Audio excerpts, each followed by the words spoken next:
കണ്ടു മറന്നതോ പറഞ്ഞു പിരിഞ്ഞതോ ആയ പെൺജീവിതങ്ങളെക്കുറിച്ചുള്ള എഴുത്തുകൾ. അവതാരകയും റേഡിയോ ജോക്കിയും അഭിനേത്രിയുമായ അശ്വതി ശ്രീകാന്തിൻ്റെ ഏറ്റവും പുതിയ പുസ്തകം കാളി എന്ന ചെറുകഥാസമാഹാരം.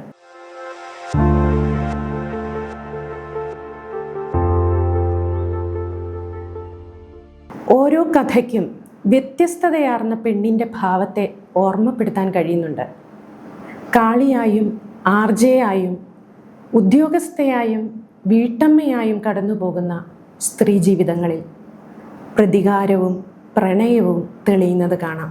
ഭർത്താവായ ജേക്കബ് സാറിൻ്റെ മരണത്തിന് ശേഷം തൻ്റെ ഇഷ്ടങ്ങളെ കണ്ടെത്തുന്ന ആനിയമ്മ, മൺപാത്രക്കാരി ശോഭ ചേച്ചി, ദേവിയായി മാറുന്ന സാവിത്രി, മാതാപിതാക്കളുടെ നിർബന്ധങ്ങൾക്ക് മുൻപിൽ ജീവിതത്തിൻ്റെ നിറം നഷ്ടമായ ജോണിച്ചായൻ്റെ മകൾ, ചിത്തിരയെന്ന 25-കാരി മുത്തശ്ശി, നിഗൂഢമായ പെൺമുഖങ്ങളുള്ള നമിതയും ചന്ദ്രയും. അങ്ങനെ വ്യത്യസ്തങ്ങളായ പെൺകാഴ്ചകളെ ഒരു തിരശീലയിൽ എന്ന വണ്ണം മിന്നിമറയുന്ന അനുഭൂതിയിലേക്ക് എത്തിക്കാൻ ഈ കഥകൾക്ക് കഴിഞ്ഞിട്ടുണ്ട്. പെണ്ണുങ്ങളുടെ കഥകളുള്ള പുസ്തകം. അതുകൊണ്ട് തന്നെ സകല പെൺഭാവങ്ങളെയും ഉൾക്കൊള്ളാൻ കഴിയുന്ന കാളി എന്ന ദേവീഭാവത്തെ കഥാസമാഹാരത്തിനുള്ള പേരായി തീർന്നുവെന്ന് നമുക്ക് കാണാം.